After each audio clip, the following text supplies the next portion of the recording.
Oh, bentar, bentar. Oke.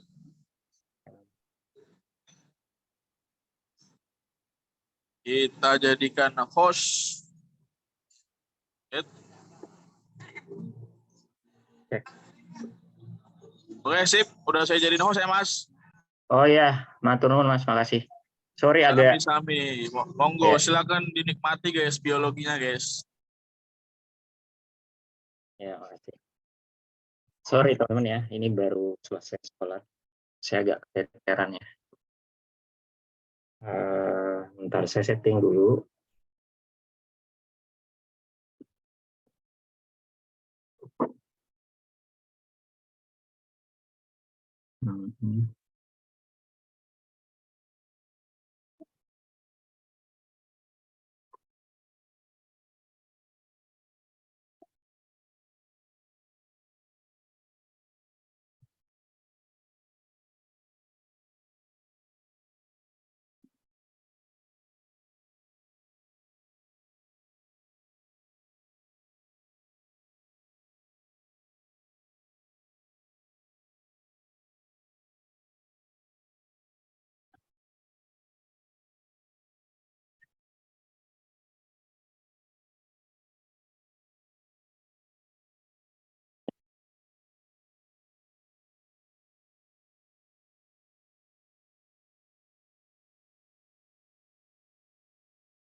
Oh iya, sorry.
Oke, coba ya. Hmm, hmm.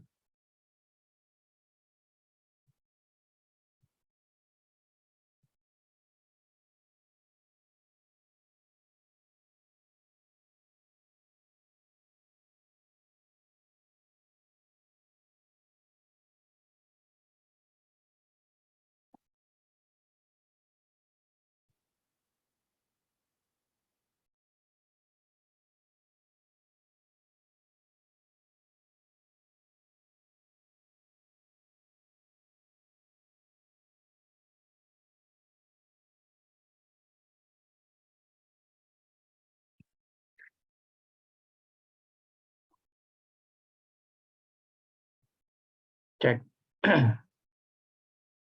Suara dan gambar jelas teman-teman.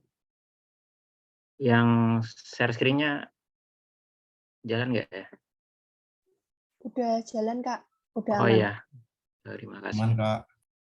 Oke, makasih teman-teman. Ya baik, kita langsung mulai saja. Ya, Bismillahirrahmanirrahim. Assalamualaikum warahmatullahi wabarakatuh. Selamat malam semuanya. Ya, insya Allah di kesempatan malam ini coba kita lanjutkan pembahasan materi dan soal untuk persiapan teman-teman ujian mandiri insya Allah tahun depan ya. Dan pada kesempatan malam ini coba kita masuk ke salah satu bab baru ya. Jadi yang bab kemarin sebenarnya belum rampung ya. Bab tentang Kingdom Animalia itu belum selesai, tapi basicnya sudah teman-teman dapatkan, itu sudah cukup jadi modal untuk masuk lebih dalam ya. Jadi tinggal pembahasan tentang film-film yang lain selain 2 film yang sudah kita bahas, yakni Arthropoda dan juga film Chordata begitu ya.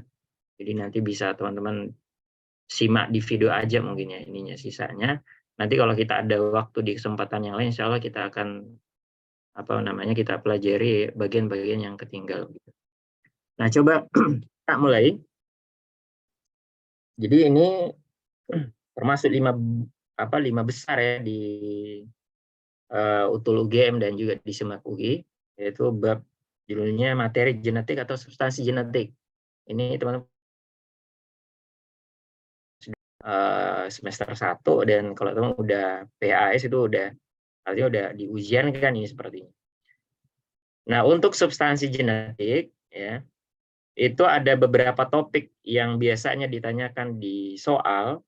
Pertama ada pembahasan tentang, kan substansi genetik itu ngomongin apa sih? Ngomongin DNA, RNA, ngomongin gen, ngomongin kromosom ya. Maka pembahasan yang paling pokoknya, paling mendasarnya adalah bagaimana sih struktur dari DNA gitu. Ya, struktur dari DNA, kemudian nanti biasa juga seperti apa struktur RNA dan apa bedanya dengan DNA seperti itu. Kemudian nanti di bagian ketiga teman-teman akan mempelajari apa itu gen, apa bedanya dengan DNA dan kemudian apa bedanya dengan kromosom gitu. Kemudian yang terakhir ya, konsep tentang tadi kita istilahkan ada DNA, ada gen. Nah, gen itu kemudian harus diekspresikan ya melalui proses yang teman-teman kenal dengan istilah sintesis protein, melibatkan 2 tahap, ada istilah transkripsi dan translasi. Jadi kurang lebih 1, 2, 3, 4 topik ya. Ditambah ya kalau ada waktu di kesempatan yang lain kita akan bahas tentang konsep replikasi DNA ya. Kita mulai dengan bagian pertama, teman-teman. Seperti apa sih DNA itu ya? Ini kan DNA itu layaknya emas. Dia benda penting di tubuh kita. Ya. Kenapa bisa? Kita akan bahas. Pertama, ya, untuk mengenali DNA, kita kuasai karakter DNA itu ada 5. Kita batasi ya. Di salah satu cara belajar yang bagus itu ada istilah pembatasan. Jadi ketika kita batasi atau kita bagi-bagi sesuatu itu memudahkan untuk mengingat seandainya ada yang lupa gitu. Misalnya struktur apa? Contoh yang bagus ya. Pancasila ada 5 gitu ya. Kalau kita baru ingat 4, kita akan berusaha mengingat yang kelima. Oh, sila keberapaan yang lupa gitu. Jadi kita batasi untuk memudahkan juga memahami dan menghafalkannya. Pertama ya, jadi ada 5 ciri yang akan kita pelajari. Apa cirinya DNA? Apa karakter dari DNA? Karakter pertama, teman-teman. DNA itu adalah suatu molekul di mana dia itu berupa polinukleotida. Karena kunci pentingnya apa? DNA itu polinukleotida. Apa konsekuensinya? Artinya dia bukan polisakarida, dia bukan karbohidrat, ya. Dia bukan polipeptida, bukan kelompok protein. Nah, tapi dia kelompok polinukleotida. Itu kalau kita bahas di kelompok biomolekul, dia di bawah jenis asam nukleat, ya. Dari 4 macam biomolekul, salah satunya namanya asam nukleat. Kenapa dengan polinukleotida? Jadi polinukleotida itu rantai panjang nukleotida, di mana setiap nukleotida ya tersusun atas 3 bagian. Saya kira teman-teman ada yang hafal ini, ada yang kuasai. Ya. 3 itu apa? Ya, pertama, setiap nukleotida, jadi batu bata untuk bikin DNA, namanya nukleotida, itu tersusun atas 3 komponen. Pertama, dia harus ada gulanya. Dan gulanya spesifik. Harus gula berkarbon 5, gula pentosa namanya. Bukan gula berkarbon 6, bukan heksa. Bukan gula berkarbon 3 atau berkarbon 4, berkarbon 5 ya. Kemudian yang kedua, dia harus ada basa nitrogennya. Ada namanya basa nitrogen, gula pentosa, kedua basa nitrogen. Yang ketiga ada namanya gugus fosfat. Jadi setiap nukleotida itu ada 3 komponennya. Yang pertama gula pentosanya, teman-teman. Ya, sesuai namanya DNA itu disebut DNA ya, karena gula pentosanya adalah gula namanya deoksiribosa. Ya, kalau gula kan banyak jenisnya. Teman-teman pelajari di konsep sistem pencernaan, di sana ada 3 jenis monomer dari monosakarida. Ketika kita menghasilkan 3 jenis heksosa, ada namanya glukosa, fruktosa sama galaktosa. Jadi ini sepupunya glukosa gitu. Kalau glukosa karbonnya 6, ini karbonnya 5. Apa namanya? Deoksiribosa. Nah, itulah asal muasal dari penamaan DNA. Ya. Jadi D dari kata deoksiribo. DNA ini singkatan dari deoksiribonukleik acid.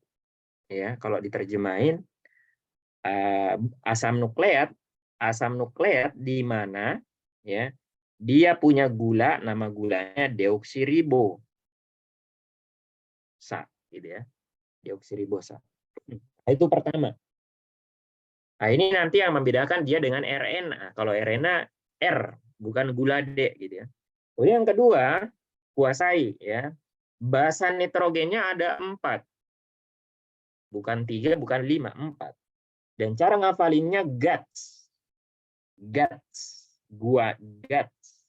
Ya. Biasanya pakai huruf S ya. S itu di terjemahan di bahasa Indonesia sitosin, bahasa sitosin, tapi untuk kalian nanti ketika kita menuliskan sekuen DNA pakai huruf C ya udah pakai huruf C aja di sini. Jadi cara ngapalinnya GUTS, guanin, adenin, timin dan sitosin. Di mana 2 bahasa pertama, jadi hafalin kayak gitu, GUTS, G A T C, guanin, adenin, timin, sitosin. Kenapa memang kayak gitu cara ngapalinnya? Jadi 2 bahasa pertama, teman-teman, guanin dan adenin ini adalah kelompok basa namanya purin, ya. Sementara 2 basa yang paling bawah, timin dan sitosin, teman-teman sebut dengan istilah kelompok basa pirimidin. Ya. Kenapa dengan purin dan pirimidin? Ada bedanya. Itu dibahas di sistem saya bahas ekspresi, ya. Ketika mereka diromba oleh hati, mereka menghasilkan senyawa berbeda.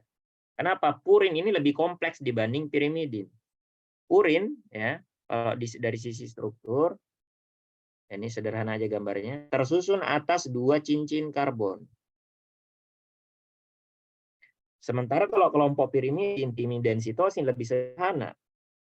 Dia hanya tersusun atas 1 cincin karbon. Ya, hafalin GATS.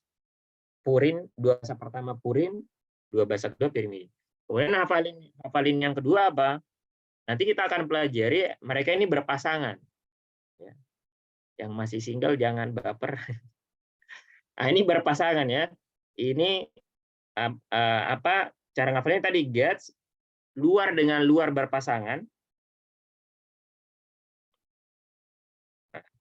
G dan C berpasangan. A dan T dalam dengan dalam berpasangan. Nah, itu yang konsep kedua. Kemudian yang ketiga, ya, batu bata ketiga berupa gugus fosfat, dan ini nggak ada perbedaan nanti dengan arena. Kalau 2 istilah yang tadi, gula pentosa dan basa nitrogen, ada perbedaan dengan arena. Kalau ini gugus fosfatnya sama. Maka kemudian ya, sebelum melangkah ke sana, ke slide berikutnya, gimana sih itu batu batanya? Bayangin ini DNA ini kayak rumah, ya. Maka rumah itu ada batu batanya, ada batu bata yang nyusun. Kayak gimana sih batu bata yang menyusun DNA? Tadi namanya nukleotida. Jadi gambarnya gini. Jadi tadi ada istilah gula berkarbon 5. Ya, ini gulanya. Nah, terus gula ini teman-teman, dia punya 5 karbon. Karbon pertama, kedua, 3, keempat, nanti ada karbon kelimanya nempel di sini. Kimia saya jelek, jadi saya nggak bisa detail banget jelasinnya. Nah, ini karbon kelima, ini bukan, ini 0 ya, karbon. Ya, dari 5 karbon ini kita tuliskan gulanya tadi, gula deoksiribosa namanya, yang punya gula D ya. Nah, dari 5 karbon ini teman-teman, kuasai ada 3 karbon yang penting yang biasa keluar di soal. Yang mana? Itu semua karbon yang ganjil. Di antaranya ada karbon nomor 1, ya, nomor 3, sama karbon nomor 5. Apa pentingnya karbon nomor 1 gitu? Di karbon nomor 1, ya, nanti akan berikatan dengan basa nitrogen. Anggaplah gambarnya ini basa nitrogen. Ya. Nah, ini basa nitrogen. Saya singkatkan BN. Jadi biasanya kalau dituliskan hurufnya langsung guanin G, T, C, apa A gitu ya. Tapi sementara kita tulis BN aja. Maksudnya itu basa nitrogen. Kemudian komponen ketiganya, gugus fosfat, itu berikatan dengan karbon kelima atau berikatan di karbon kelima. Maka di sini ada gugus fosfat.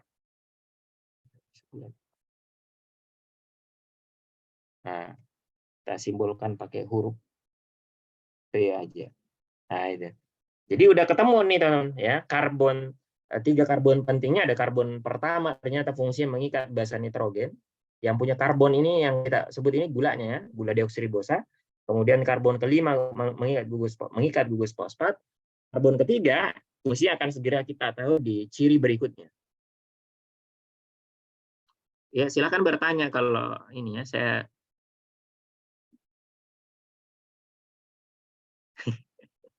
ya tanya orang kimia, emang dari posisinya kayak gitu ya. Saya nggak kuat kimia, jadi saya nggak bisa banget detail ininya, jelasinnya. Posisinya di situ karbon kelima ya. Nah, kemudian segera kita lihat berikutnya. Deoksiribosa, gula berkarbon 5 tadi, gula pentosanya. D, gula D ya. Deoksiribosa. Nanti kita lihat kayak gimana gambarnya ya, lebih detail. Salah. Ya nggak apa-apa teman-teman, langsung nanya aja kayak gitu. Saya senang kalau sambil ini ya. Siapa tahu saya ada ketinggalan ngomong, silahkan. Kemudian ciri kedua, ya, jadi ada 5 tadi, batasi, ada 5 ciri karakter DNA. Pertama udah ketemu tentang nukleotidanya yang ada 3 bagian.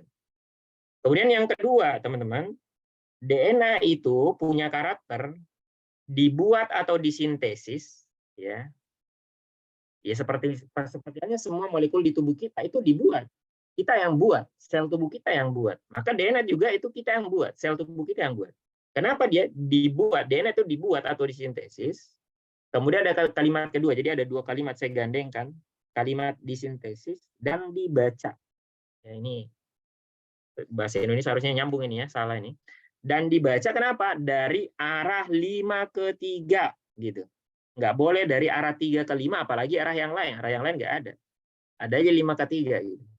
Apa maksudnya dari arah 5 ke 3? Akan kita lihat nanti gambarnya.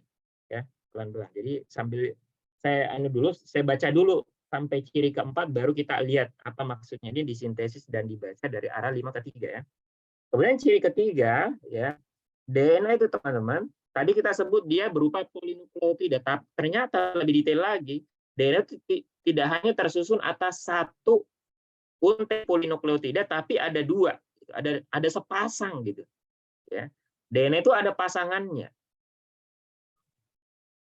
Nah, dia tersusun atas 2 untai polinukleotida yang saling berpilin, disebut dengan istilah double helix. Ya, ini bedanya dia nanti dengan RNA yang single helix.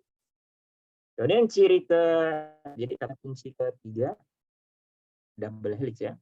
Kemudian yang keempat, 2 untai tadi, jadi berpasangan itu kenapa tuh pasangan itu? Ya, punya sifat keduanya, yaitu mereka saling komplementer. Komplementer terjemahan bebasnya berpasangan. Apa itu maknanya? Nanti kita lihat gambarnya. Dan kemudian mereka berdua juga harus antiparalel. Apa itu antiparalel? Berlawanan arah. Nah, kita segera bahas maksud dari poin kedua, ketiga, dan keempat. Coba perhatikan ya, matanya dimelekkan dulu.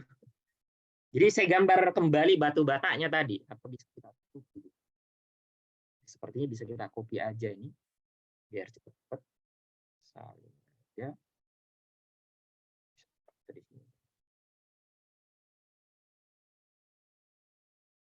Pilih. Nah, ini batu batanya. Ini lagi ngomongin DNA ya, lagi pengen ngomongin struktur DNA. Jadi tadi kita sebut ciri kedua, teman-teman perhatikan ciri kedua, apa dia bilang? DNA disintesis dan dibaca dari arah 5 ke 3. Apa maksudnya dari arah 5 ke 3? Ini kita kejar. Pertama, bayangin ini batu bata lagi pengen dipakai untuk bikin rumah. Ini batu bata pertama. Ada istilah batu bata pertama ya. Habis itu nanti ada batu bata kedua nyusul kan? Nah, coba kita copy ini, kita bikin batu bata keduanya. Saya hapus basa nitrogennya dulu. Karena kita nanti akan tuliskan bahasanya spesifik ya. Saya salin dulu. Kutip. Nah, ini batu bata kedua. Ya. Jadi bayangin ini batu bata kedua datang ya. Disambungin ke batu bata pertama, disambunginnya kemana? Di sebelah kirinya, di atasnya, di samping kanannya, apa di mana? Ternyata dari arah bawah sini, teman. Harus dari bawah sini. Nggak boleh arah yang lain gitu. Ya, kenapa bisa? Ya, udah sifatnya kayak gitu, diciptakannya kayak gitu ya. Enzim yang berperan dalam proses ini mengerjakannya kayak gitu. Tukangnya senengnya kayak gitu dari arah situ gitu ya. Jadi lihat nih, batu bata kedua. Batu bata kedua. Kemudian antara batu bata pertama dengan batu bata kedua itu kan dikasih semen biar nyambung. Ya. Nah, ini juga sama, ada nanti ikatan antara fosfat dari batu bata kedua dengan karbon ketiga dari gula ya, nukleotida pertama atau batu bata pertama tadi disambungkan. Inilah dia perannya karbon ketiga gitu. Tadi kan saya sebut ada 3 karbon yang penting. Karbon pertama, karbon ketiga, dan karbon kelima. Semua karbon yang ganjil. Karbon pertama berperan mengikat basa nitrogennya sendiri. Misalnya kita tulis huruf C, gitu ya. Sitosin, misal. Ya. Kemudian karbon kelima berperan mengikat gugus fosfatnya sendiri. Karbon ketiga mengikat gugus fosfat nukleotida berikutnya. Itu kalimat. Nah, ini misalnya batu bata kedua kita tulis hurufnya adenin. Gitu. Ya. Nah, ketemu nih ya, batu bata kedua. Datang batu bata ketiga. Paste aja nih ya. Copy aja nih. Salin. Kutip. Nah, harus tambahin dari bawah, teman-teman. Terus kita sampai 4 aja, sampai 4. Emangnya berapa panjangnya? Tergantung gennya. Ya.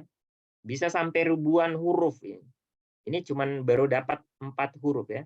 Misalnya kita bisa jadi kayak gini hurufnya CAA, boleh berulang begitu.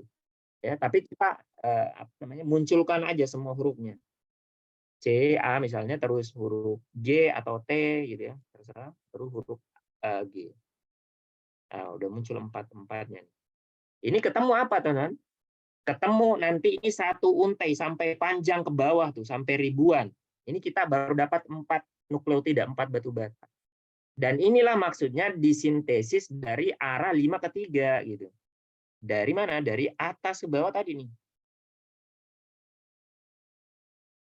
Ya, angka 5-nya. Itu kan lihat nih ya. 5 3 5 3. Begitu maksudnya arahnya. 5 3 ke bawah gitu. Jadi ini kita perwakilan 5 aksen di atas ya. Arah 3 aksen ke bawah. Nah, itu maksudnya DNA disintesis dari arah 5 ke 3 gitu. Terus ada kata kunci dibaca gitu ya. Jadi huruf-huruf yang ada di DNA ini bukan huruf biasa, ini ada maknanya gitu. Ya. Ini mengalahkan, saya nggak mau bilang itu ya. Lebay banget juga, tapi luar biasa itu. Ini nggak sekedar huruf-huruf biasa ya. Ada maknanya gitu. Jadi untuk membaca DNA itu harus dibaca dari arah 5 ke 3. Dari, kalau di sini artinya dari atas ke bawah. Dibacanya gimana? CATG gitu. Jangan kalau pengen dibaca harus kayak gitu untuk nanti ada maknanya. Tapi kalau teman baca dari arah yang salah, lagi loncat, misalnya GTAC dari bawah ke atas gitu. Ini nggak ada maknanya. Maknanya salah gitu. Ya. Misal dengan membaca huruf Latin bahasa Indonesia harus dibaca dari kiri ke kanan kan aturannya. Ini penting. Tapi kalau baca dari arah kanan ke kiri, ya ini nggak bisa dibaca, nggak ada maknanya juga gitu. Pahami gitu. Maka gitu juga DNA disintesis dan dibaca dari arah 5 ke 3. Ya. Mereka bisa dipahami ciri kedua nih. Ya sama. Komplemennya juga dari 5 ke 3. Ya, nanti kita lihat ya, sama. Kemudian yang ciri ketiga ya. Tadi poin ketiga apa? DNA itu tersusun atas 2 untai polinukleotida dan kita baru dapat 1 nih, teman-teman. Ya. Kita baru dapat 1. Kita baru dapat untai gitu. Pasangannya mana gitu. Kita bikinkan pasangannya nih biar dia nggak kesepian. Apa? Kita copyin aja kali ini ya. Jadi ya. Jadi saya copyin 1. Ini harus dibalik. Masalahnya dia posisinya kebalik ya. Saya salin dulu, kutip. Pas banget ya. Pas banget gambar. Oh ya, luas ternyata.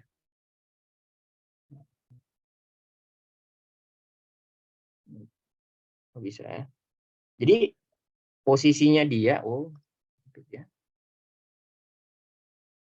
Posisinya dia, teman-teman, ini kebalik nih. Jadi kebaliknya gimana maksudnya?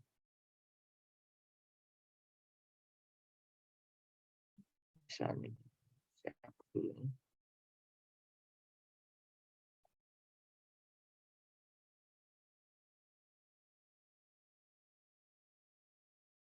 Jadi posisi ini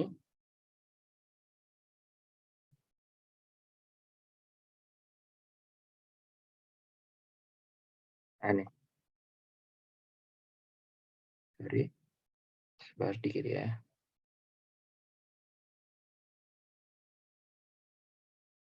Bisa dikecilin ya.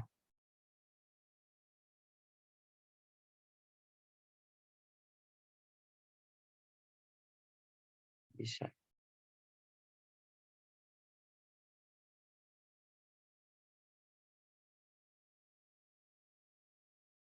Nah, ini saya bikinkan nih.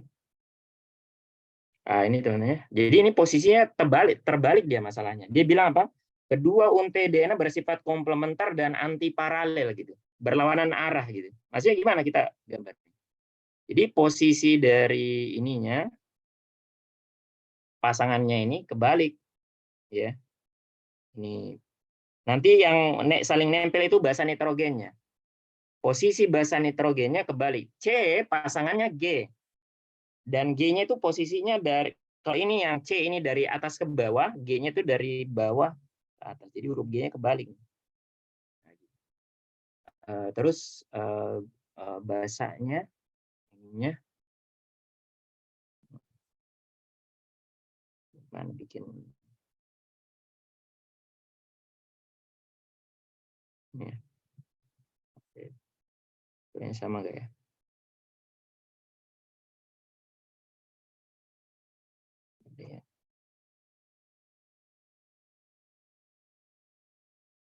Nah, ini dia ya. Jadi posisinya kebalik.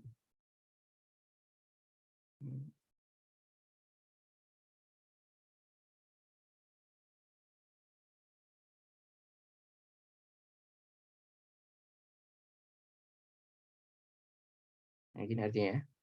Terus ada apa? Gugus fosfatnya.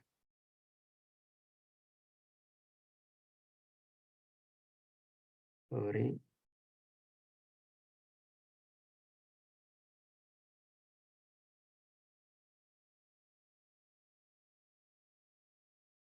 Hapus.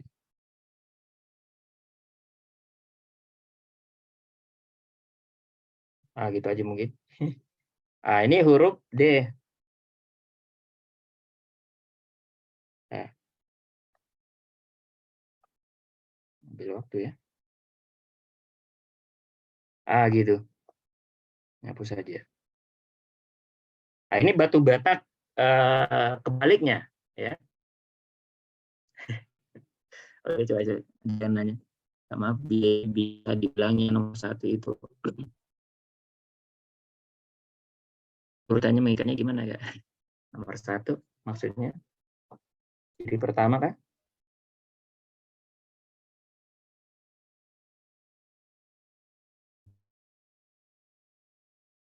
Nomor 1 Ren. Oh, nomor 1. Nomor 1 mengikat basa nitrogen, begitu maksudnya ya. Nomor 1 berperan mengikat basa nitrogen ya. Kemudian nomor 5 berperan mengikat gugus fosfat dan nomor 3 mengikat gugus fosfat nukleotida berikutnya. Maka tadi kita sebut ciri ke berapa? Keempat ya. DNA itu komplementer. Komplementer itu berpasangan. Pasangannya gimana? C dengan G gitu ya. A dengan T. Jadi ini saya copy aja dulu. Saya copy salin, kutip ya. Nah, jadi masing-masing ada pasangannya nih. Kutip. Dia 2 kali ya.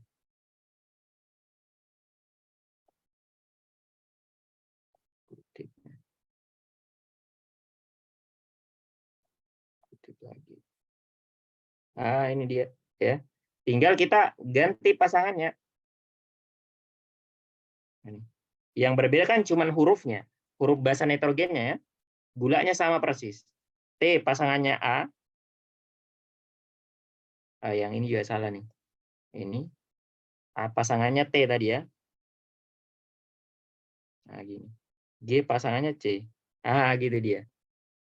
Masing-masing ini tadi satu untai, ini juga untainya ini sama ya, angka 53 ini. Harusnya sama, ada kayak gitunya. Nah, ini cuma kita rapin aja. Ah, gitu dia. Harusnya sama, harusnya dikasih nomor ya. Harusnya sama persis kiri dan kanan itu ya. Angka 1, 2, 3, 4, 5 sama. Cuma ini ngambil waktu ya. Jadi mudah-mudahan teman-teman bisa pahamin.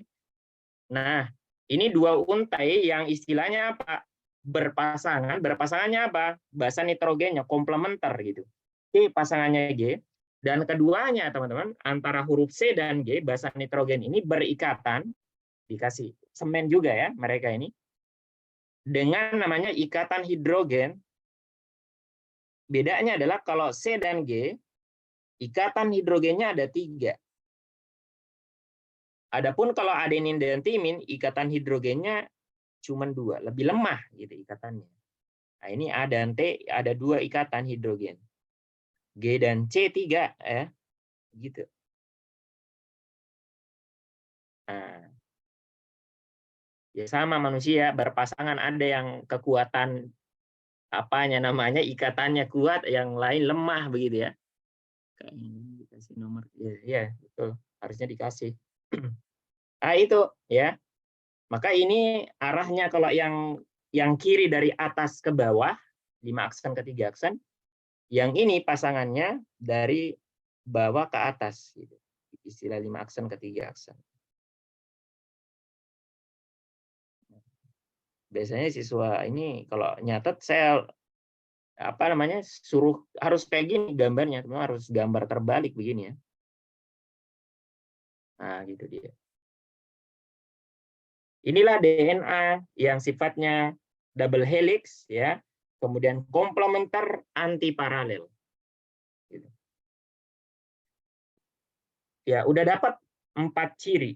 Yang terakhir ini cuma melengkapi saja. Ada 2 ikatan penting yang biasa keluar di soal ya.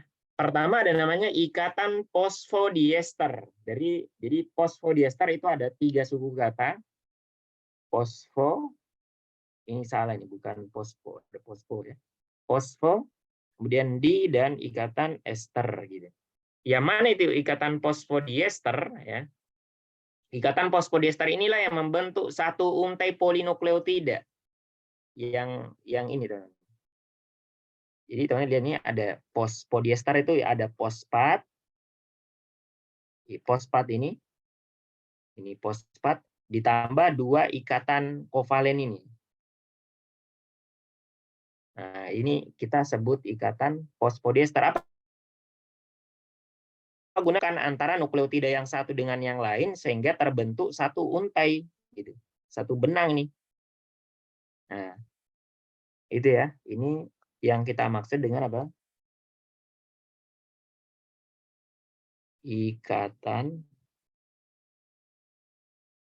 fosfodiester. Gitu. Yang kedua ada namanya ikatan hidrogen. Tadi udah kita sebutkan. Apa fungsinya ikatan hidrogen? Membentuk double helix. Yang guanin dan sitosin ada 3 ikatan hidrogennya. Adenin dan timin ada 2 ikatan hidrogennya, lebih lemah. Ya, membentuk ikatan fosfodiester siapa? Enzimnya. Ada enzim yang berperan dalam pembentukan DNA. Karena yang dibentuk DNA, maka namanya enzim DNA polimerase. Dibahas di konsep replikasi DNA.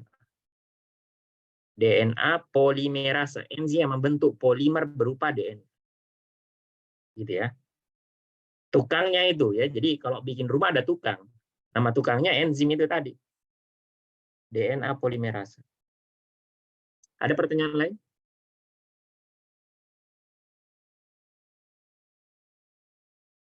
Ya sama ya. Enzimnya sama aja yang bikin semua. Ya, DNA polimerase.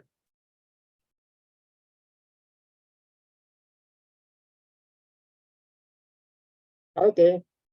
Ada soal 1, 2 nih. 4 ya, 5, 6 orang kita tunjuk sebelum ke Erena.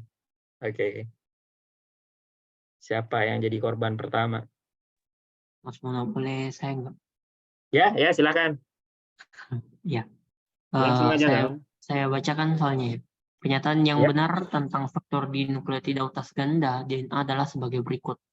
Kita cek pernyataan nomor 4 aja dulu. Oke, mantap.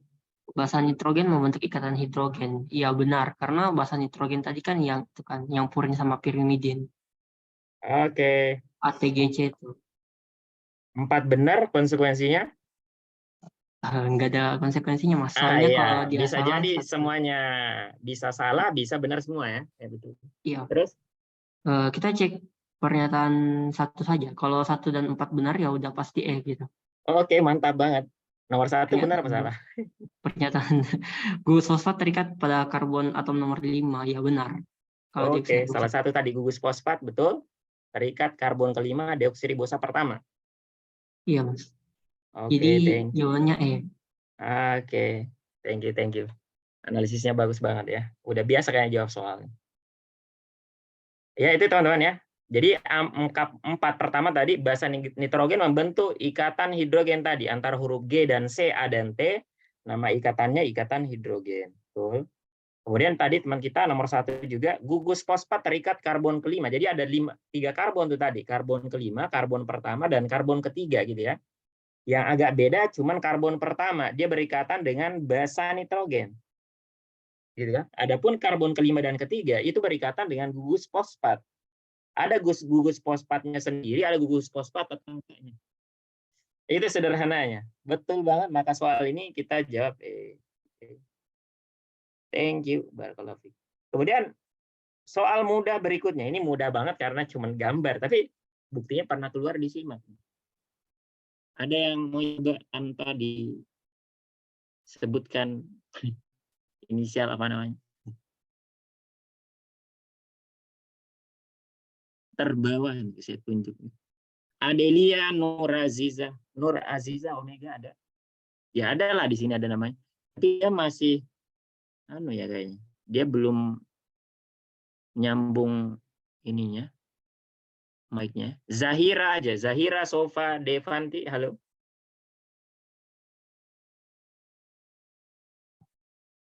Cek. Yolanda Aditya ada. Yokara Widya. Langsung buka mic aja kalau ini ya teman-teman pengen nyoba. Feby Ulil. Oke. Kak, aku mau coba. Oh ya, silakan. Sebelum ini ya. Silakan. Perhatikan semua molekul di atas bagian yang memiliki purin dan pirimidin adalah yang C. Karena yang C. A itu fosfat, terus yang B itu gula pentosanya. Oke, gula pentosa. C basa nitrogen ya. Oke, thank you. Jadi jawabannya C. Jawabannya tadi? Jawabannya E, yang C. Ya, oke. Jawabannya E yang ada huruf C-nya. Betul. Oke, tadi ada yang minta ulang dikit yang soal pertama ya. Di pertanyaannya apa sih? Ulang yang soal sebelumnya dong, yang opsi 2 dan 3 ya. Opsi 2, basa nitrogen terikat pada atom karbon pertama deoksiribosanya. Deoksiribosa ini nama gulanya. Kan gulanya punya 5 karbon. Gitu kan? Karbon yang pokok, karbon kan ada 1, 2, 3, 4, sama 5 di sini kan? Tadi 0 di sini. Ini gula D gitu. Maka karbon, poin kedua dia bilang apa? Basa nitrogen terikat pada atom karbon pertama. Ya betul. Di sini berikatan huruf C, G, T, dan yang lain. Basa nitrogennya berikatan di sini gitu. Jadi kan itu maksudnya. Kemudian yang nomor 3, gugus fosfat terikat karbon ketiga deoksiribosa kedua. Deoksiribosa kedua itu berikatan di sini di karbon ketiga gitu. Nanti ada gugus fosfatnya sendiri kan di sini. Jadi kalau lengkap gitu ya. Nah, jadi coba. Ulang. Ini harusnya ada gugus fosfat di karbon kelima kan gini. Nah, gitu. Karbon ketiga gunanya apa? Berikatan dengan gugus fosfat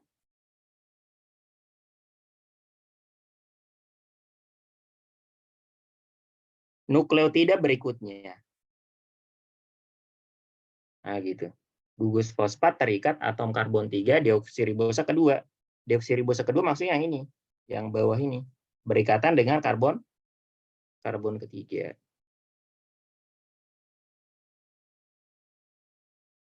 Yang nomor 2 dan 3 salahnya kenapa dan yang benar apa, Kak? Enggak, benar semua. Ini pilihannya benar semua. 1, 2, 3, 4 tadi teman kita benarin semua dan benar semua memang, ya. Benar semua. Oke, sorry.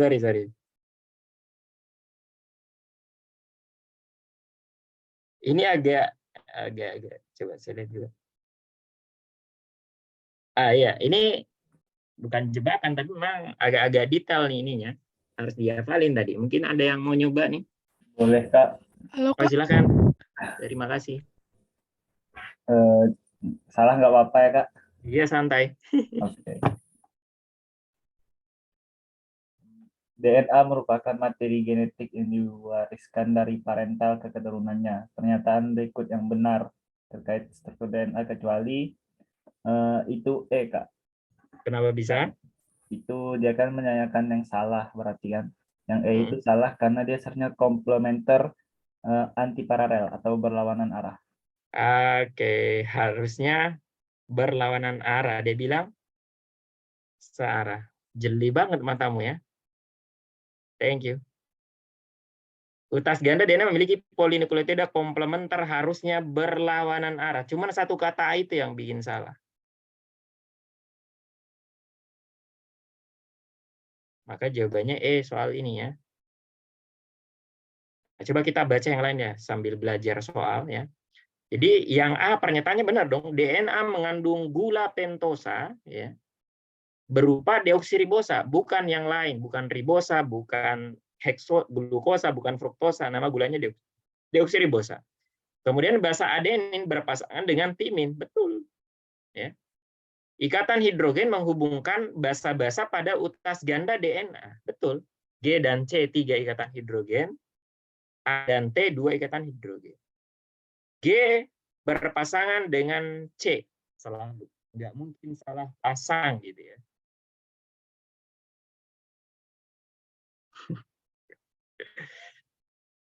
Oke. Ada yang pengen nyoba soal utul nih, 2016.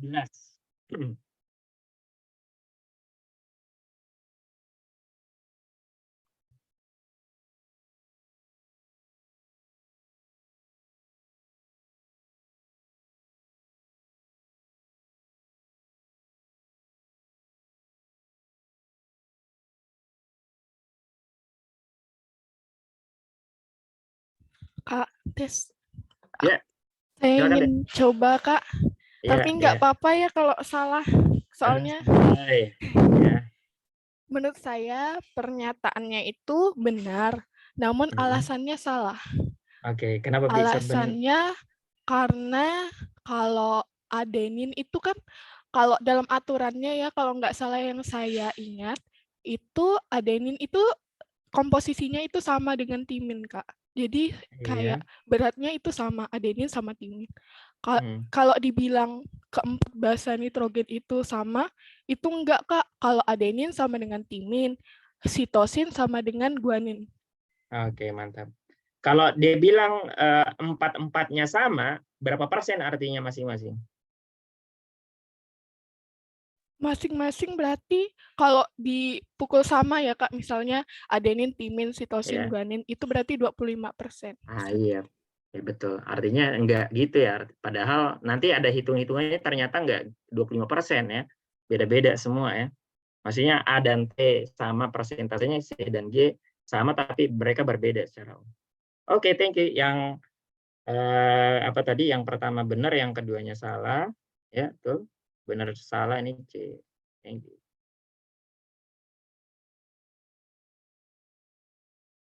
Oke, ini hitungan 2 nomor terakhir.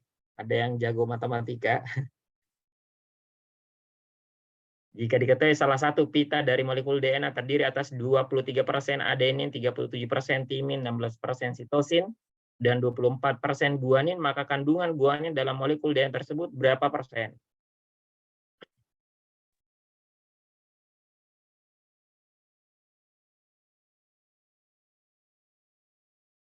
Ada yang mencoba apa bareng-bareng? -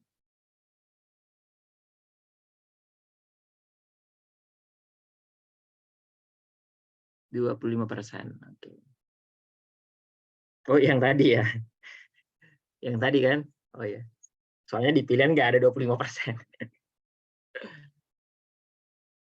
Oh, nanya maksudnya. Dia bilang kan jika diketahui salah satu pita DNA, baru ketahuan satu. Gitu.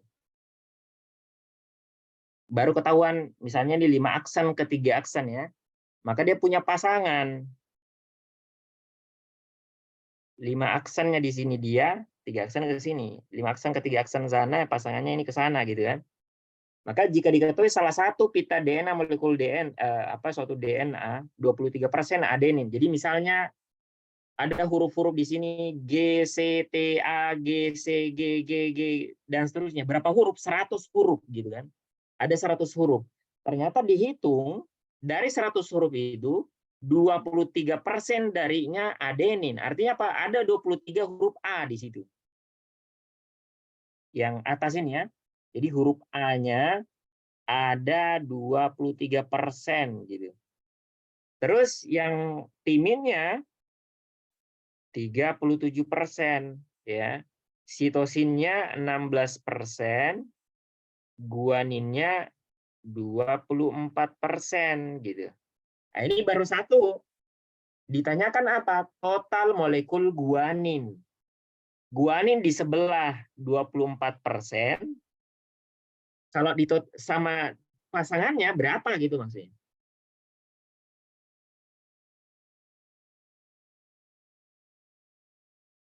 Ya, betul. Ya, yang mana artinya? Kan apa pasangannya A? 40 ya, Mas? Pasangannya A apa? Pasangannya A di sebelah. Huruf apa? T, timin. T, oke. Kalau A di sebelah 23%, T sebelahnya berapa? 23%. Ya sama lah, nggak mungkin. Kan selalu berpasangan. Kalau T di sebelah 37%, pasangan sebelahnya apa? A. A. Berapa persen? Huruf A di sini? 37.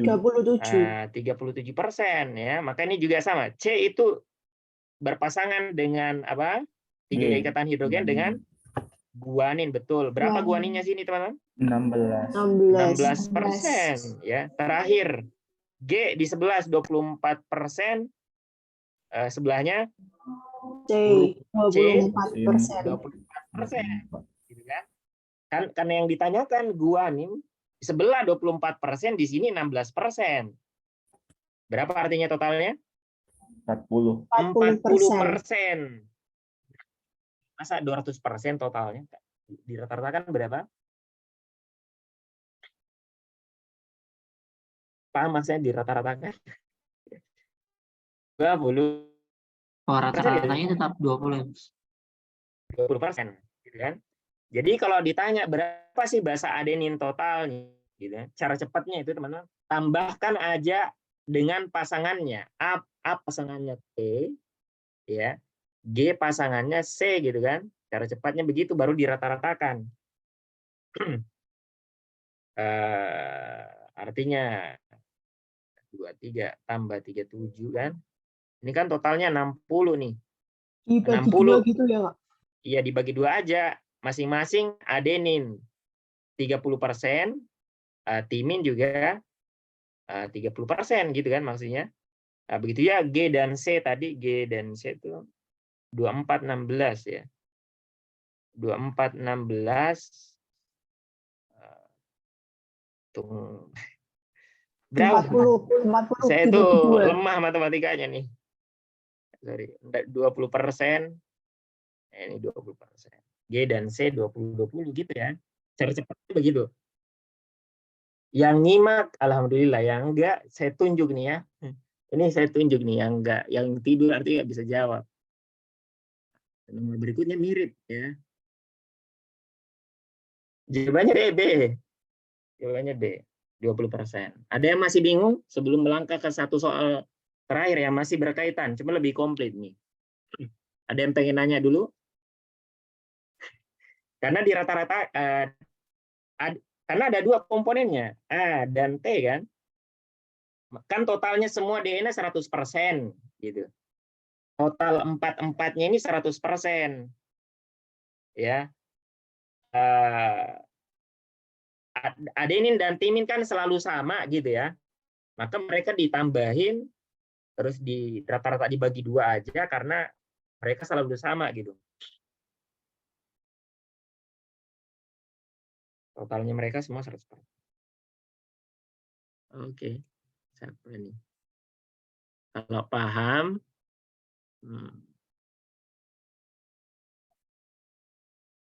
ini.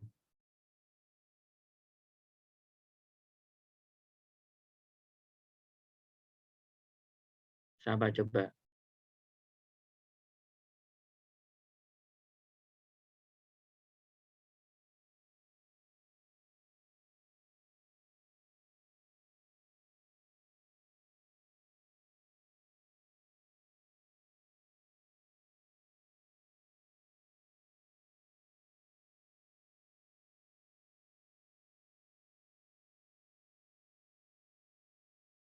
Ya makanya nih teman-teman coba dulu nih ya. Kalau totalnya enggak 100%, caranya tetap harus pasti 100%. Enggak mungkin enggak. Harus 100%.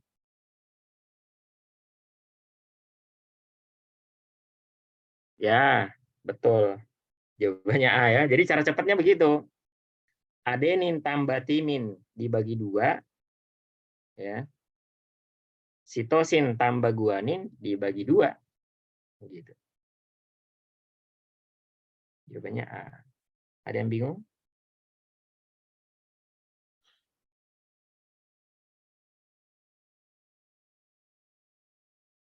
Oke, aman. Alhamdulillah kita bisa tinggal DNA ya.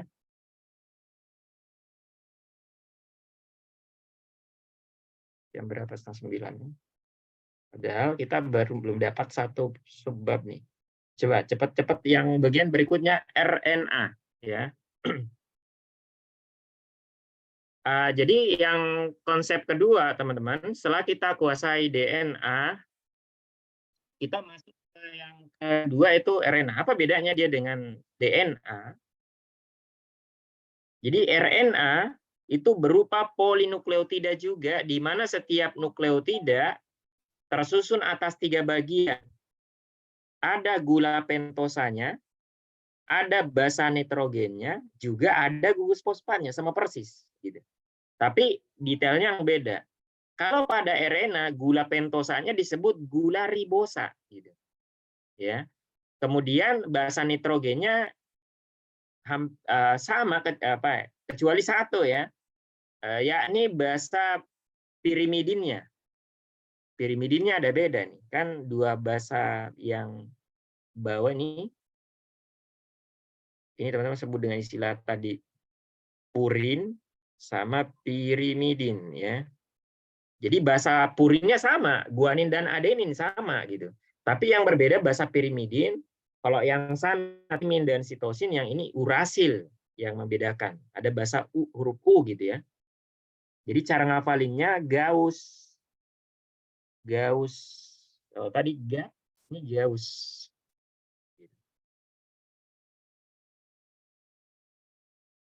Terus yang membedakan berikutnya, coba ya, saya copy aja yang tadi nih. Ini tadi, ini saya copy dulu teman-teman. Saya pengen nyampein satu bagian sini. Saya copy ini tadi DNA ya, salin. Kita ke RNA tadi, kita lagi ngomongin batu batanya nih, posisi masih batu bata. Ini kita pengen ganti huruf R karena dia bahasanya ribosa, bukan deoksiribosa. Memang apa bedanya bahasa ribosa sama deoksiribosa? Bedanya cuma satu huruf, ya. Teman perhatikan nih.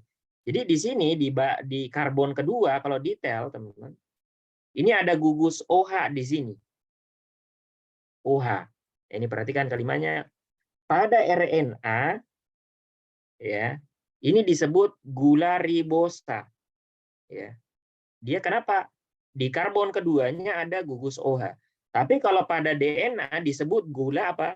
Deoksiribosa. Teman-teman lihat bedanya apa? Ini sama-sama, ini ada kata ribosanya.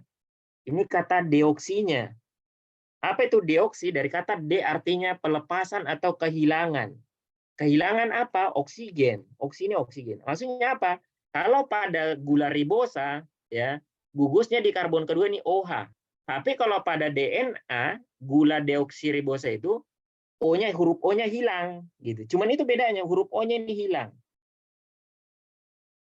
Bagian yang lain sama persis. Ya.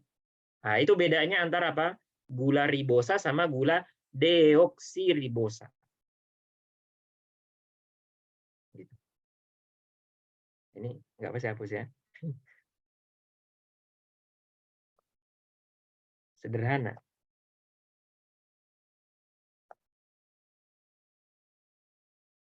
Nah, kemudian ciri kedua sama, ya. RNA itu seperti halnya DNA, disintesis dan dibaca harus dari arah 5 ke 3. Gitu.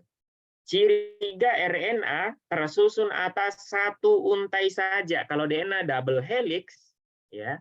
Kalau RNA single helix. Nah, itu bedanya.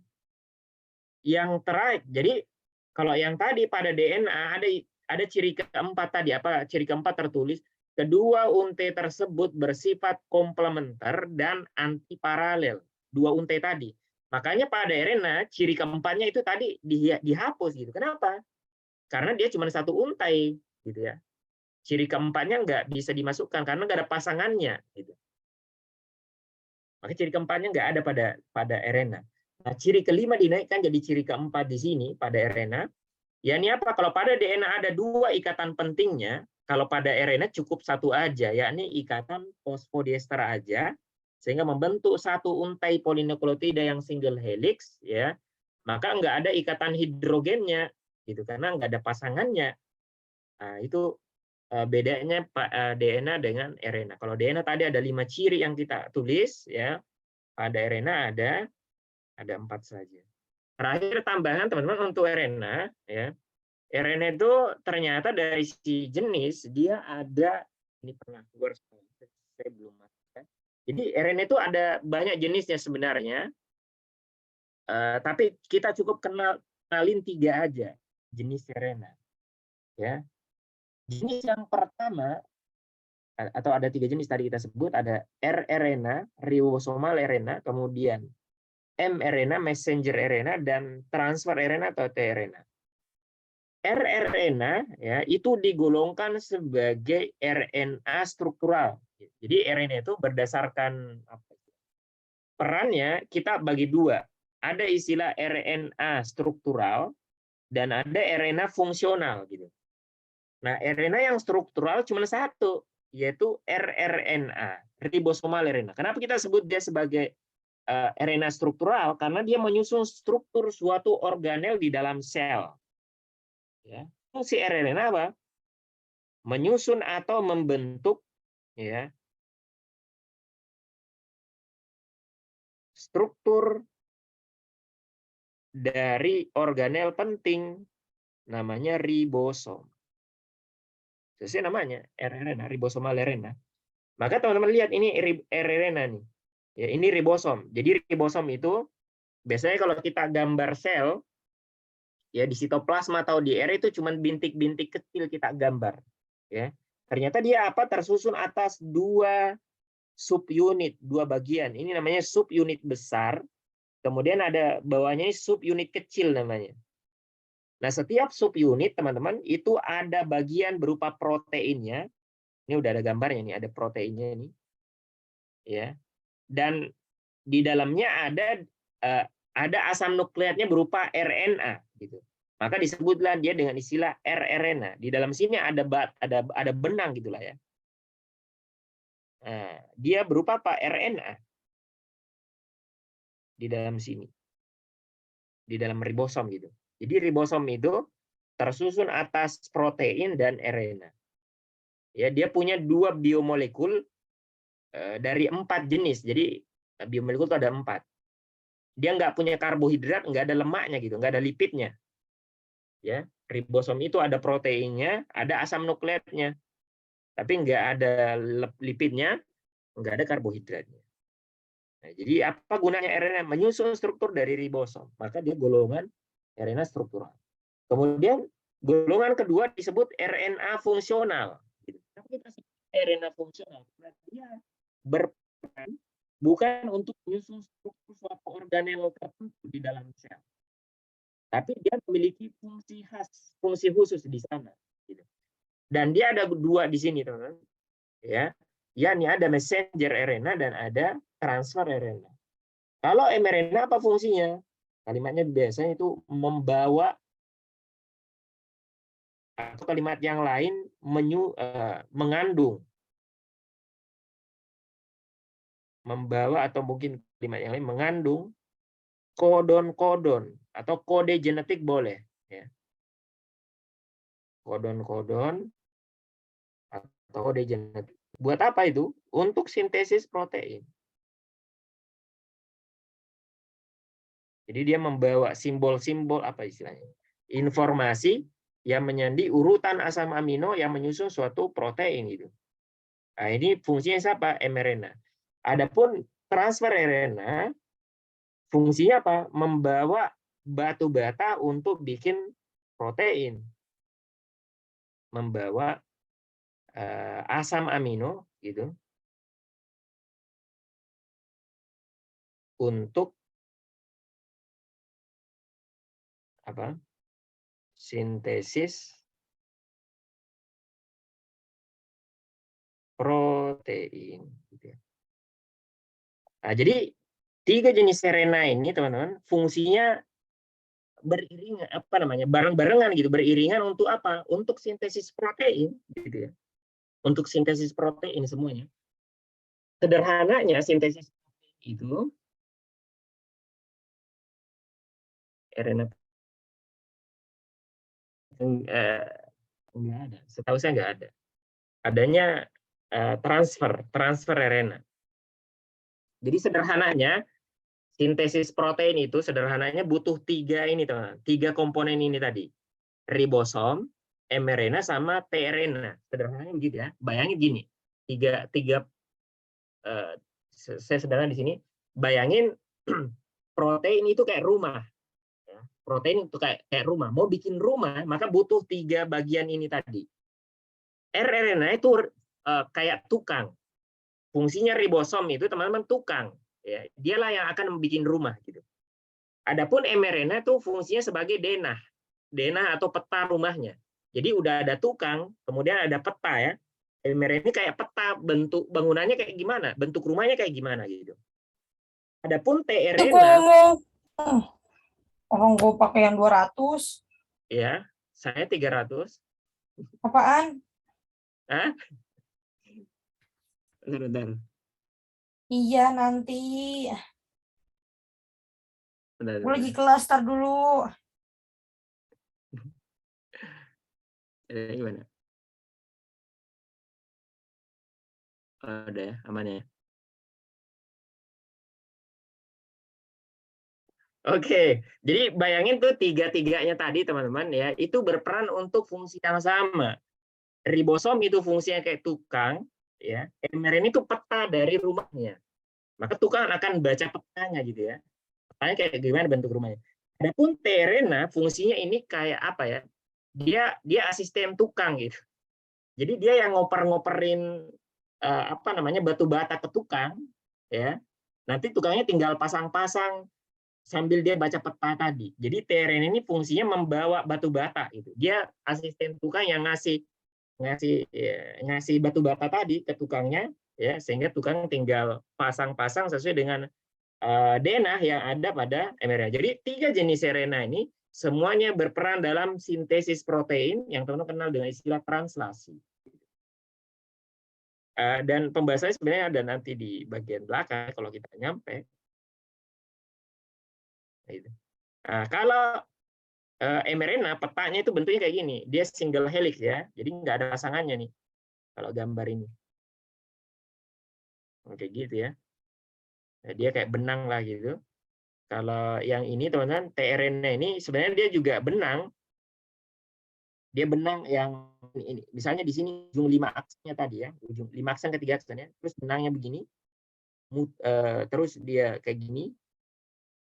Ya, gini muter. Terus ketemu angka 3 aksen gitu. Ya.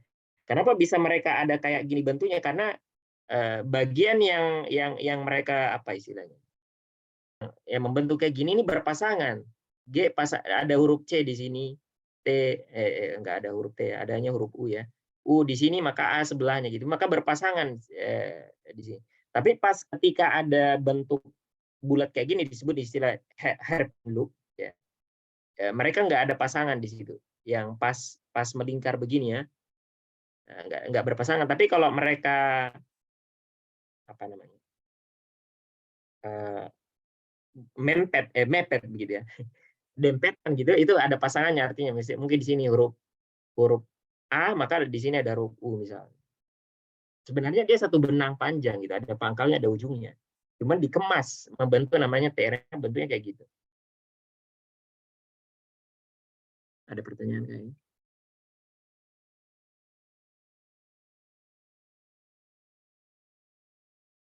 Banyak. Kalau RNA-D. Kalau RNA-D itu RNA duta, bahasa Indonesia untuk mRNA. Ya. Teman-teman di Indonesia menerjemahkannya RNA duta.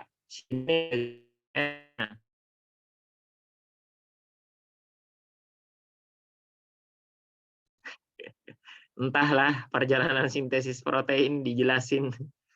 Entah ya. Kalian silahkan usul aja ke saya. Mungkin nggak sampai ke sana untuk malam ini ya. Kok nggak berpasangan? Ya memang apa namanya teman? Desain dia untuk menjalankan fungsi memang kayak gini gitu. Kenapa bentuk mobil harus kayak gitu? Kenapa bentuk rumah harus kayak gitu? Sama kayak gini. Kenapa bentuk mic harus gini? Kenapa bentuk pulpen harus kayak gini? Kenapa bentuk tRNA harus kayak gitu? Ya memang untuk menjalankan fungsi dia bentuknya harus kayak gitu. Ada bagian yang berpasangan, ada yang enggak.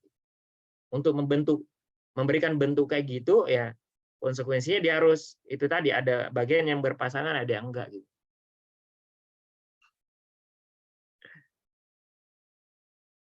Itu ya. Oke. Coba nih. Udah saya siapin ya. Cuman entahlah waktunya nih. Ini udah nih transkripsi, translasi. Saya berusaha menyederhanakan ini.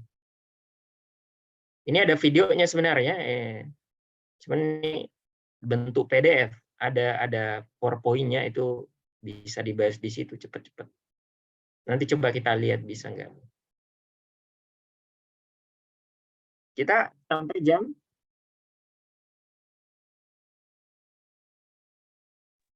9:30. Oh, 9:30. Yang Papua, Maluku, Nusa Tenggara nggak masalah ya, 9:30. Oke.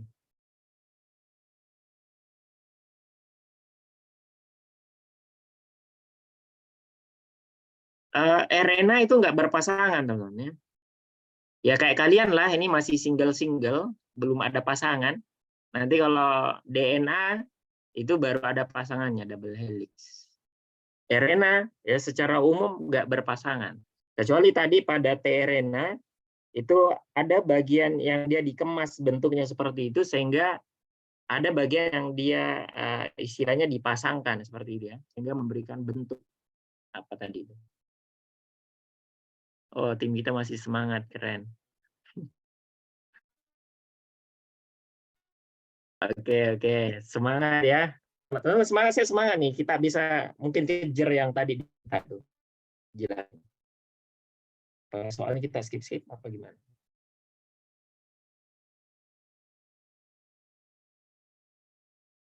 Oke, coba yang susah-susah aja deh yang soalnya kita pilih. Coba ini ada soal susah, ya.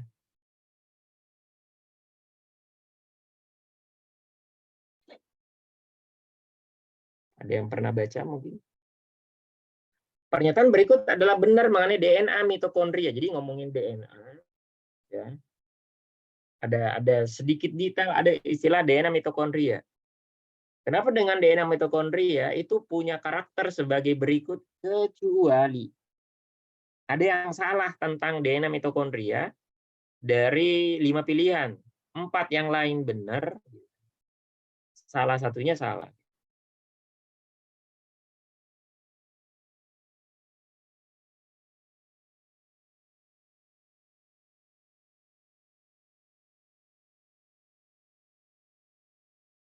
Ada?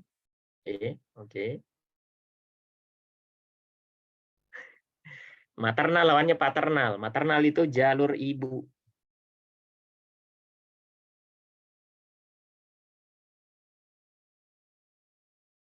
Jadi enggak, maksudnya DNA mitokondria itu apakah benar jalur ibu saja, apa dua-duanya, apa jalur bapak malah? Apa butuh dari dua-duanya gitu? Apa hanya jalur ibu, apa jalur ayah? Ya, betul. Oke, kita bahas kalau gitu teman-teman ya. Ini soalnya pernah pertanyaan rinci tentang DNA mitokondria. Ini beberapa kali disimak juga pernah nih. Jadi ini kalimatnya begini ya. Udah saya ringkaskan. Jadi DNA itu teman-teman kan dia terdapat pada semua makhluk hidup, baik pada prokariot maupun eukariot. Ya. Baik pada prokariot maupun eukariot, DNA itu yang menyandi semua sifat yang dimiliki oleh makhluk hidup tadi atau sel yang menyandi apa yang ada di dalam selnya, itu akan dikemas membentuk yang namanya kromosom. Ya. Kalau pada prokariot, ya DNA yang membentuk kromosom itu terletak atau berada di suatu apa istilahnya, terletak di sitoplasma, dan kita sebut daerah di mana DNA atau kromosom itu berada disebut dengan istilah nukleoid. Kita udah bahas di konsep sel, gitu kan. Sementara kalau pada eukariot, ya kromosomnya itu teman-teman itu berada di suatu apa? Di suatu kompartemen atau ruangan yang teman-teman sebut dengan istilah nukleus. Itu DNA utamanya mereka, gitu ya. DNA utamanya mereka, DNA yang ukurannya gede, gitu. Jadi DNA yang membentuk kromosom itu DNA yang berukuran besar yang menyandi semua apa namanya sebagian besar sifat yang dimiliki oleh sel atau makhluk hidup tadi. Ternyata apa? Baik pada prokariot maupun eukariot ada DNA yang ada selain di kromosom, gitu. Ya. Pada prokariot kita sebut dengan istilah DNA ekstra kromosom. Itu biasanya istilah di buku atau istilah soal. Disebut dengan istilah DNA ekstra kromosom. DNA tambahan di luar kromosom. Artinya dia bukan DNA kromosom gitu. Ya. Di antaranya yang paling terkenal dan sering keluar di soal namanya plasmid. DNA plasmid gitu. Jadi DNA plasmid itu DNA tambahan di luar kromosom yang terdapat pada organisme di antaranya prokariot. Adapun pada eukariot nggak mau kalah mereka, ya. Kita termasuk ini, ya. Kita eukariot, kenapa? Kita juga punya DNA di luar kromosom kita, di luar nukleus kita. Di mana itu? Yaitu di mitokondria. Gitu. Ini ada tulis DNA mitokondria. Gitu. Ternyata selain pada mitokondria, ada juga DNA lain di organel lain, itu terdapat pada tanaman. Jadi tanaman itu selain punya DNA di mitokondrianya, dia juga punya DNA tambahan di kloroplasnya. Gitu. Maka kalau ditanya tiga tempat di mana DNA berada pada eukariot, ya, ada di nukleus, ada di mitokondria, ada di kloroplas. Bedanya apa? Kalau di nukleus DNA itu besar, kita sebut kromosom gitu. Tapi kalau di mitokondria dan kloroplas, kita nggak sebut kromosom. Kita sebutnya cuma DNA mitokondria dan DNA kloroplas. Ukurannya kecil gitu. Dan tidak membentuk kromosom. Gitu. Nah, ternyata DNA mitokondria dan kloroplas mirip dengan DNA plasmid. Ya, sama-sama bentuknya bulat atau sirkuler. Gitu. Ya, bentuknya bulat atau sirkuler. Dan ukurannya sama-sama kecil gitu. Ya. Cuman bedanya kalau pada prokariot yang DNA plasmid itu apa namanya, fungsinya itu lebih ke arah fungsi tambahan. Ya. Contohnya apa? Plasmid resistensi. Jadi misalnya ada namanya plasmid resistensi yang menyebabkan bisa resisten terhadap antibiotik. Gitu.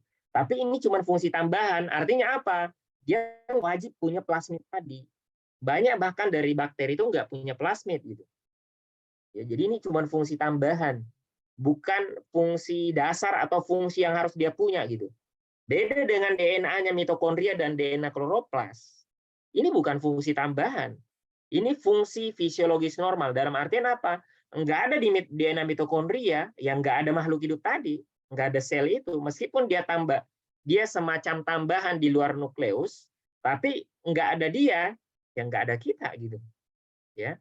Karena DNA mitokondria ini menyandi, jadi fungsi DNA kan menyandi ya, mengkode atau menyandi enzim atau protein yang berperan di dalam respirasi seluler. Mitokondria kan menjalankan fungsi siklus Krebs, menjalankan fungsi dekarboksilasi oksidatif, menjalankan fungsi sistem transfer elektron, yang mana semua enzim atau sebagian enzim-enzim yang terlibat di dalam proses itu dikode atau disandi oleh DNA-nya sendiri. Dia yang bikin sendiri enzimnya. Sama dengan kloroplas gitu. Proses siklus Krebs, siklus Kelvin di reaksi gelap ya, begitu juga pigmen-pigmen yang ada di reaksi terang ya, itu dia bikin sendiri itu enzim atau proteinnya, si kloroplas itu sendiri. Maka dia untuk fungsi fisiologis normal, untuk membedakan dengan istilah fungsi tambahan pada plasmid yang dimiliki prokariot gitu.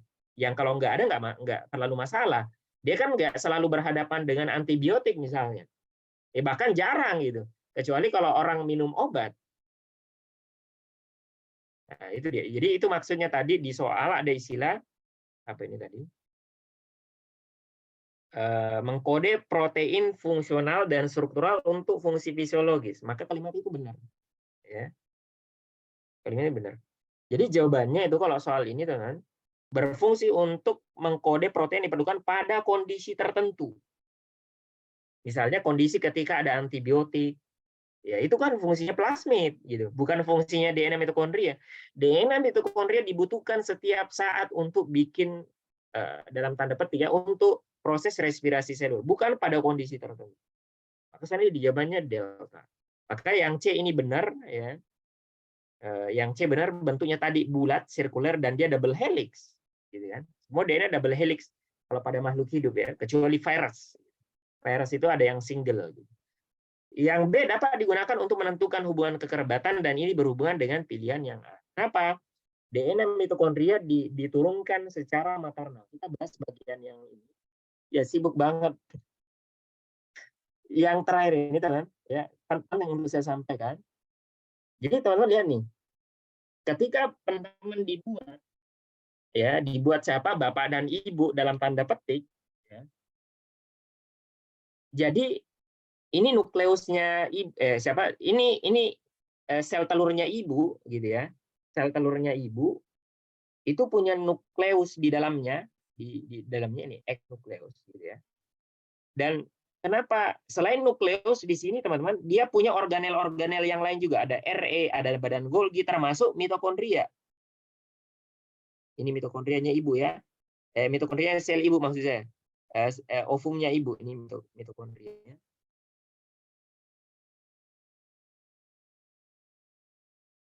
Ya. Kenapa? Dia ada DNA-nya ibu kita di sana, nenek kita. DNA-nya dia bulat tuh. Ini DNA-nya mitokondria. Nah, sekarang kita lihat punya bapak kita nih, ya. Punya bapak kita ini. Ini punya bapak kita, ini spermanya bapak. Jadi Kalau sperma, teman-teman, itu ada 3 organel yang biasanya ditanyakan di soal, ya. Dan sperma ini punya 3 bagian, ada bagian kepala, ada leher, atau kalau di sini potongan tengah leher, ya. Kemudian ada bagian ekor gitu. Jadi 3 bagian, kepala, leher, ekor, ya. Di bagian kepala, disinilah terdapat nukleusnya. Ini ada nukleus yang bulat ini. Kemudian, jadi di sini ada nukleus yang mengandung kromosom, ya, sifatnya haploid. Kemudian di bagian depannya ada akrosom namanya. Akrosom ini adalah modifikasi dari lisosom, ya, berperan untuk menembus zona pellucida dari sel telur gitu. Jadi sel telur ini dilindungi oleh zona pellucida yang kuning ini, ya. Dan hanya bisa ditembus sama nukleus dengan adanya akrosom yang mengandung enzim pencernaan gitu. Nah, ini mitokondrianya ibu kita, ya. Ibu kita, bapak kita maksudnya. Nah, kan dia punya ekor nih, teman-teman, ya. Dia punya ekor itu bergerak dan butuh energi berupa ATP yang dihasilkan oleh mitokondria yang melimpah di nukleus, di sperma gitu, ya. Jadi sperma itu banyak mitokondrianya. Kenapa bisa? Dia butuh banyak energi untuk bergerak. Nah, terletak di bagian leher dari sperma ini ada banyak banget mitokondria. Ya. Ini mitokondria. Di sini ada DNA mitokondria gini di dalam sini, ya. Nah, ketika terjadi fertilisasi antara sperma dan ovum, ya, satu-satunya bagian sperma bapak kita yang masuk ke ibu kita itu hanya nukleus. Hanya nukleusnya nih yang masuk nih. Sehingga ketika nukleus dari sperma masuk, nukleus sperma ketemu dengan nukleus sel telur, ya, bergabung, ya, terbentuklah nukleus yang bersifat 2N, kemudian terbentuk namanya zigot. Gitu. Artinya apa? Mitokondrianya bapak kita, ya, mitokondrianya laki-laki, gitu, itu nggak keikut menjadi bagian dari zigot. Gitu. Maka artinya apa? Ya, mitokondria yang ada di kita semuanya ini tanpa pengecualian, baik laki-laki maupun perempuan, itu semuanya asalnya dari ibu kita, jalur maternal istilahnya. Ya mungkin itulah kenapa orang Sumatera mungkin, ya, mereka belajar detail biologi, jadi pewarisan tidak hanya pewarisan sifat, pewarisan apa namanya? Pewarisan harta, mereka pakai jalur maternal kali, ya. Dari inspirasi di sini kali, ya. Nah, itu teman-teman maksudnya apa istilahnya tadi? DNA mitokondria diturunkan secara jalur maternal. Nah, kemudian 108, ya. Ini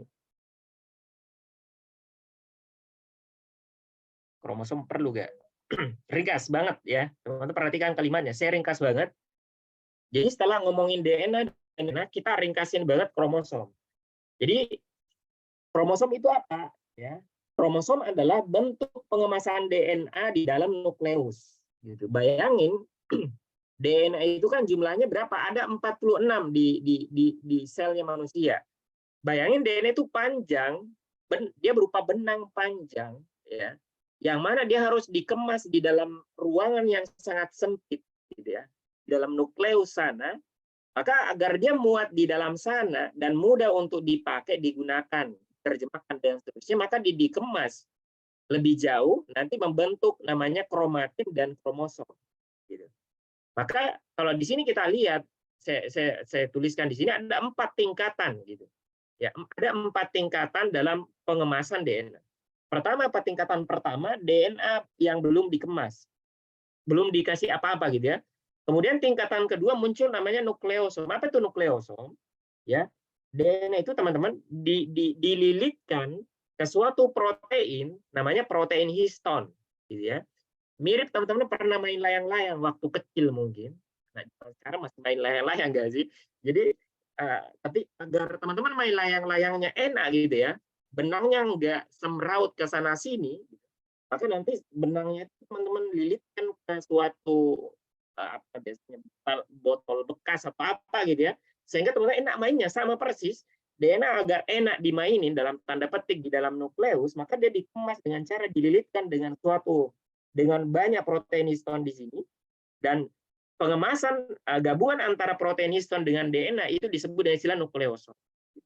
Kemudian apa yang terjadi? Nukleosom ini kemudian dikumpulkan, ya, kemudian dililitkan lagi lebih jauh, ya, dikemas lebih jauh, membentuk yang namanya benang kromatin. Ini tingkatan ketiga, benang kromatin. Nah, secara umum ya, di dalam sel kita DNA itu dalam bentuk benang kromatin ini. Ya, silakan masuk. Nah, pada saat tertentu, ya, pada saat tertentu, ketika sel itu membelah dari satu dua melalui proses mitosis dan meiosis, ya, nanti ada istilah setelah tahap interfase itu masuk tahap profase. Di tahap profase nanti benang kromatin dikemas jadi kromosom, gitu. Ya, jadi biasanya istilah kromosom itu dikenalnya ketika itu membelah. Kromatin dikemas lebih jauh membentuk kromosom, gitu. Nah, kalau ngomongin kromosom ya udah bentuknya yang kayak gini, teman-teman. Ya, bentuknya ada 4 lengan kayak gini. Sebenarnya dia aslinya cuma satu gitu. Ketika terjadi pembelahan sel, ada namanya fase S, maka dia mengganda jadi 2 kali lipat. Gitu. Jadi kayak 4 lengan begitu. Pada dasarnya dia cuma 2 lengan kayak gini. Sebelum sel itu membelah dalam keadaan biasa, ya harusnya kayak gini satu kromosom. Maka setiap kromosom ada bagian ujungnya namanya telomer, telo artinya ujung. Kemudian ada bagian tengah namanya sentromer. Masing-masing ada fungsinya. Telomer itu fungsinya, dia bagian ujung, maka dia fungsinya proteksi. Melindungi kromosom atau DNA dari enzim yang bisa merusak DNA namanya enzim nuklease. Ya. Kemudian dia juga karakter yang lain, ujung dari kromosom itu adalah ujung urutan basa berulang gitu. Misalnya apa? Ada ini cuma permisalan aja, AGC, AGC, AGC, AGC dan seterusnya. Itu ciri dari apa? Telomer. Adapun sentromer itu tempat menempelnya benang spindle, ya, di antaranya. Itu teman-teman tentang si kromosom. Ada pertanyaan nggak? Kuning-kuning di protein histon itu apa nggak? Protein kuning-kuning di protein histon. Ini kayak kerupuk ya? Apa ya? Saya nggak tahu ini, yang gambar ini. Ya. Biasanya itu kalau detail, setiap nukleosom itu ada 8 protein histon. Jadi gambar ini sebenarnya tidak merepresentasikan yang gambar benerannya gitu ya. Ya, sebenarnya itu kalau setiap nukleosom itu ada 8 protein histon ada 8 protein histon yang dililitkan dengan benang-benang tadi kemudian membentuk satu kesatuan disebut dengan istilah nukleosom. Ini mungkin maksud dia ini pengen cuman untuk mungkin menguatkan kali ya struktur dari nukleosom dia tambah.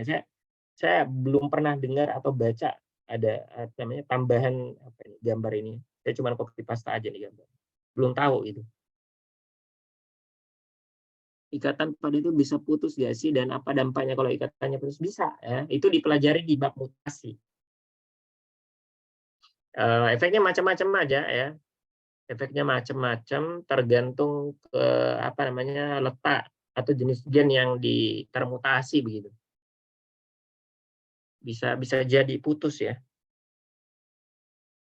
Itu dipelajari di bab mutasi. Maka muncul nanti sindrom apa gitu ya. Jenis mutan efek mutan gitu.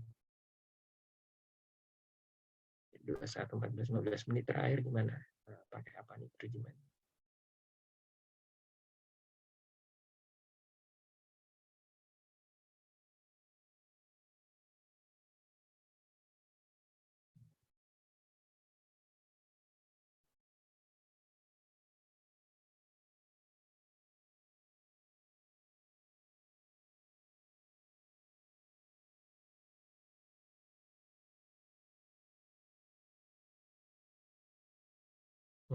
Bentar.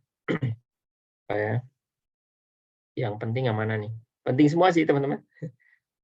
Apa diulang di pertemuan berikutnya aja ya? Takutnya apa namanya, teman-teman ketinggal bagian ini penting juga soalnya.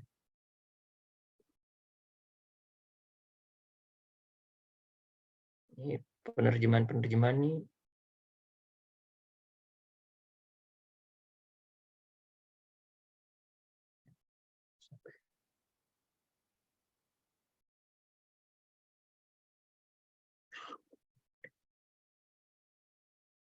Oh iya.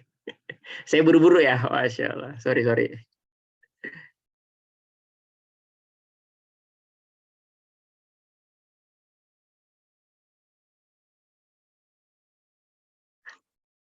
Raymond udah ngantuk. Oke. Kita paham ya. Apalagi yang 2 jam beda ini. Oke, saya kira saya terima usulannya. Apa betul eritrosit nggak punya mitokondria? Ya betul. Bahkan nukleus saja nggak punya. Ya, jadi pada kelompok mamalia ya. Kalau pada kelompok yang lebih rendah itu punya si eritrosit, tahu saya yang pada kelompok tingkat tinggi nukleusnya dan organel-organnya dihilangin untuk ruangan lebih banyak hemoglobin begitu. Jadi mitokondria dan yang lain dihilangin.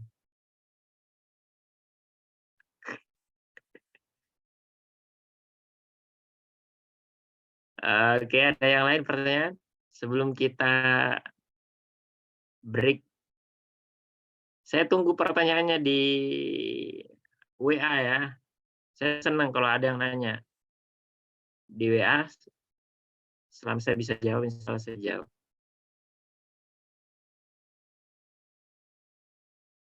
Oh ya, emang ada istilah, kalau nggak salah ada 4 itu H4 tuh. Udah ada kayak gitu. Protein histone ada kalau nggak salah jenisnya.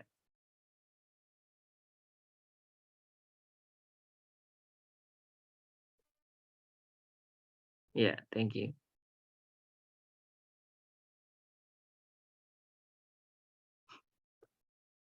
Oke, saya kira itu teman-teman ya. Kerasa buru-buru man rasanya.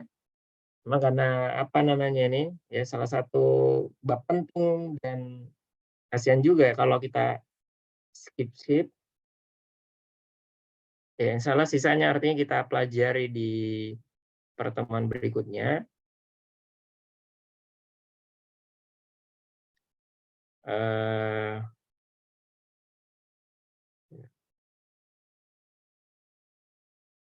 itu aja ya. Pertemuan malam ini ya.